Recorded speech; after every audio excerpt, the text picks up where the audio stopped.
Hi, this is N2QOJ Joe, and on behalf of Dennis, KF7RYX, we were the co-chairs of the Communications Committee for the Queen Creek West Stake Youth Trek, Pioneer Trek, that was held June 3rd to the 6th, and that was just east of Forest Lakes, up on the Mogollon Rim. We were asked to plan and provide and execute that plan for communications supporting the event.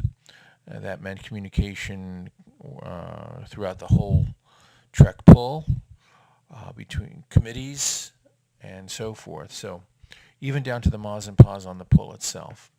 And of course leadership and also needed communications capability. So this presentation is going to talk a bit about what we actually deployed, both human assets and hard assets, the actual radio equipment and systems, and sort of give you an idea, of course, what it took to get the job done.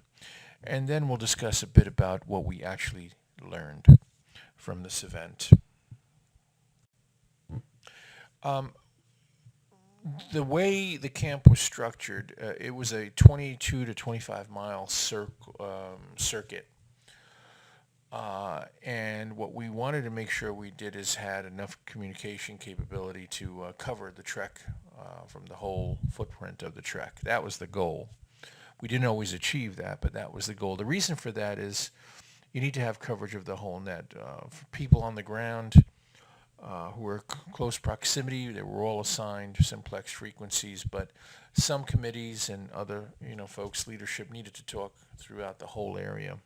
And we needed to have a centralized net control that could assist questions, concerns, and queries and so forth. So what we decided to do was to basically deploy three repeater systems. The Base Camp 1 repeater would basically be net control for the event.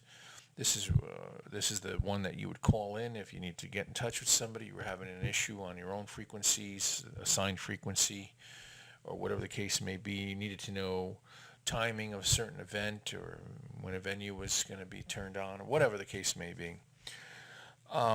Then we decided to have a second repeater that could be assigned to those folks who needed to talk on a trek-wide basis. For example, equipment committees delivering water or portable lavatories needed to communicate with planners, activity people, leadership to find out where to drop and so forth. So we wanted to just assign some of these groups their own repeater to use. And then we wanted a third repeater that we can direct folks to on an as-need basis, where they can have a conversation over a great distance, whatever the case may be, without having to worry about terrain and their physical location, their altitude, their power, and so forth. That was the plan. And we did. We deployed the three repeaters, but we also needed to have, of course, a net control station. So that was a station set up that would be listening to Base Camp 1. And then, of course, we had to have a monitoring station, someone who's listening to all the frequencies, both simplex and all the repeaters, who the net control can hand off a request that may come in through the Base Camp 1 repeater. For example, someone might call in and say, this is the activities committee chair and I need to be in touch with so-and-so. Net control on Base Camp 1 would take that traffic, hand it off to the person on the monitoring station, and they can go and work that request, freeing up the net control person again for the next request, or to put response information out. So those were two stations that were very important, net control and monitoring. Then, of course, we had another station that was set up just as a link between the stake and the track, and that would be in support of health and welfare, communications that needed to go back and forth, check in on their youth or some event in the family, whatever that might be the case, or contact a parent that needed to be called to come pick up their child or something to that effect. So that's a third station. The other station that we needed to put up was a tracking station. This is a APRS station. So this is automatic packet reporting system. So we deployed radio trackers on 8 of the carts. There was 32 carts, and we deployed. That's roughly 8 wards, roughly 4 carts per ward or so. So one radio tracker on each ward's cart gave us 8 that we could track, and that pretty much gave us the full length of the pull and so forth. And that station was self-control. It had capability to be totally off-grid from the public tracking system for hams, and we were totally self-sufficient on our own frequency. But we also publicly distributed the information as well. The map on the bottom there, on the left, is the actual circuit where our base camp was located and several of the other nightly camps. There was 3 nightly camps. And the green path is the trek itself. The red lines are alternate paths or service roads and so forth. On the right is just a quick view of about 24 hours of tracking. And you can see all the dots here on the right. Those are all tracking elements. It stops at the northwest corner or area because we were subjected to quite a lot of rain. And the trackers weren't really set up for that kind of weather, so we took them from deployment and secured them and did not use them the rest of the time. So, what did we learn? Well, we learned that we needed to have lots of folks involved, both up at the trek, in supporting those stations, and down here at the stake to monitor the health and welfare traffic. And we learned this not at the trek, but we learned this from drills and other things we've done in the past. So myself and Dennis were basically coordinating and liaising between the leadership and other committee members, both, I should say, before, in the planning stage and training stage, during the trek, and all the sessions that we had. At the camp, in our headquarters tent, in our communications, we had several people, Al, Doug, Steve, a couple of Steves, Lance, Chad, Rochelle, and these folks were there to help us to provide setup and takedown support, man the radio positions, handle any traffic between the stake and the trek. And then, of course, one of the venues was at Fort Smith that was set up on Thursday, was a mock-up telegram station where the youth could spend some of their money or bean to send a telegram home. And we did that. 3 of our folks supported that, Rochelle, Lance, and Chad. So those make up our base camp operators. We also needed people back in the stake that could monitor and keep in touch with us and respond to our requests, and of course us to any requests they may have, and pass the Western Union, QC Western Union traffic too on that Thursday. And that was made up of Bruce Barnes and his wife Karen, and Myron, Clint, Jim, and Lisa Lee, Steve Watson, and that was very well manned. So they provided that capability. Let's talk a little bit about what we learned here. We learned that all the radios in the park adventures we have in testing radios and power generation and making contact, antenna erection, and all that kind of stuff is very, very good preparation for an event such as this. It gives us working knowledge of radios. It gives us the skills we need for antenna erection and laying out of transmission lines, a good working knowledge of generating power, generators, solar, batteries, and so forth. And because of these drills and other things we do, we do develop reasonably good planning skills. All of that went into creating a plan for this trek. We also learned that, no matter what you plan for and how many volunteers you got to have a good core of folks who are familiar with all of the above. that have been involved in drills and radios in the park, field day activities, and hopefully, so they can help in the planning stage. They can help in properly executing the deployment of these assets. And then, of course, when something goes awry, not as according to plan, you need them for troubleshooting and solving problems. And we had our share of those. We also learned you can't plan for everything, no matter how much preparation we did in terms of planning, analyzing the terrain and the propagation that we would expect, doing an actual field trip out there to scout out the area. We thought we had quite a bit of the bases covered, but in reality, when you get out there, it's different in the field. Things don't behave or, don't meet the expectations you had. Planning is still extremely important, but there will be things that you just don't work the way you think they would. So that's important to know up front. So the frustration level is minimized and you get into problem solving.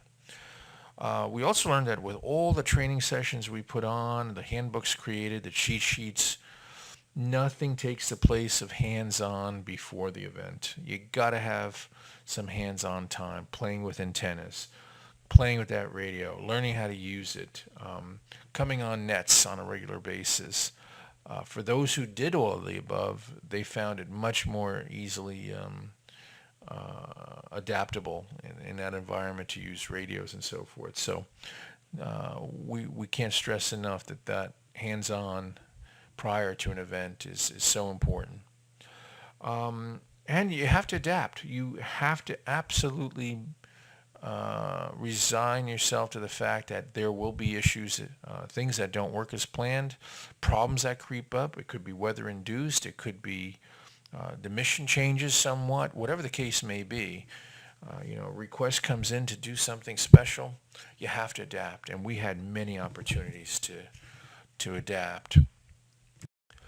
One thing we learned too is when you do an event like this, and you have a large group of people and their skill set is varied from, new, hardly know anything to seasoned, it's still extremely important to at least try to minimize confusion by having a band plan or a channel plan. In this case, along with the 3 repeaters, there was a special repeater that we had potential to use in case we needed it.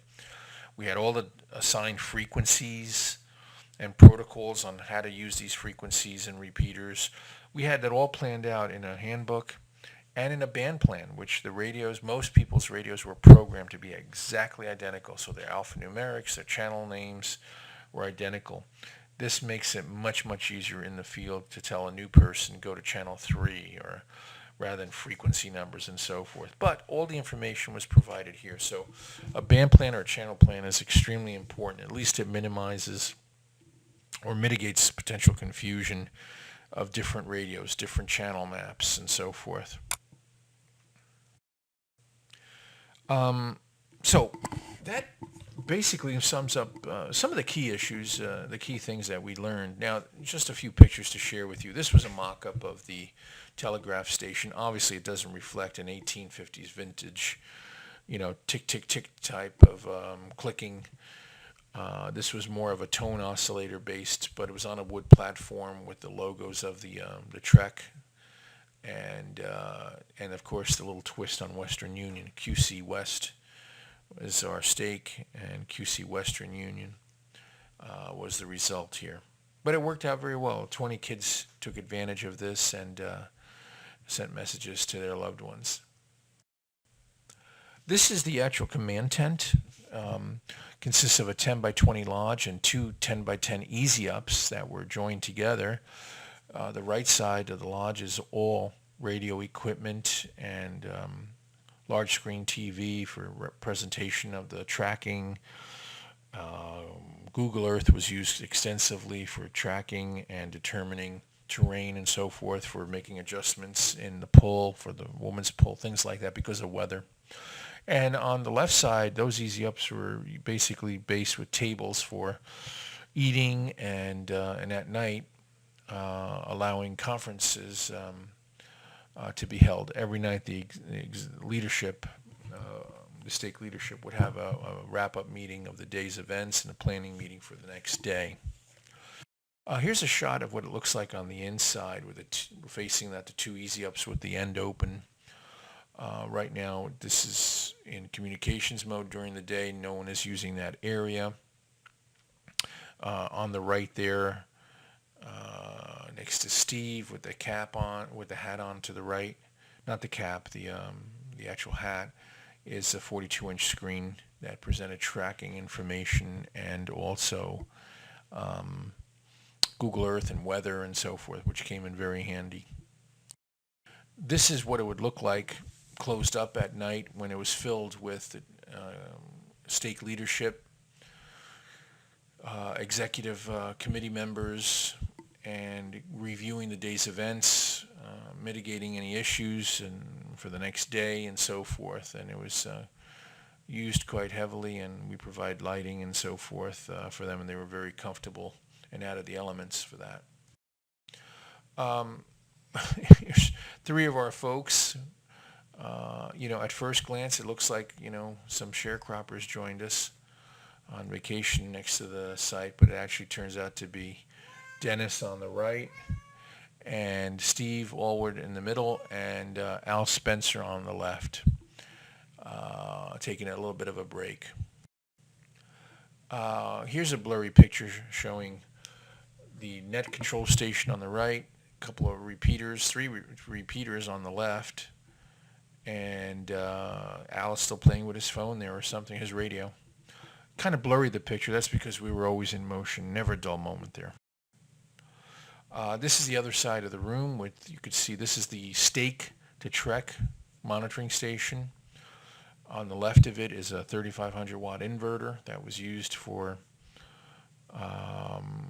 driving AC at night without a generator on from those 120 amp batteries, 120 amp each.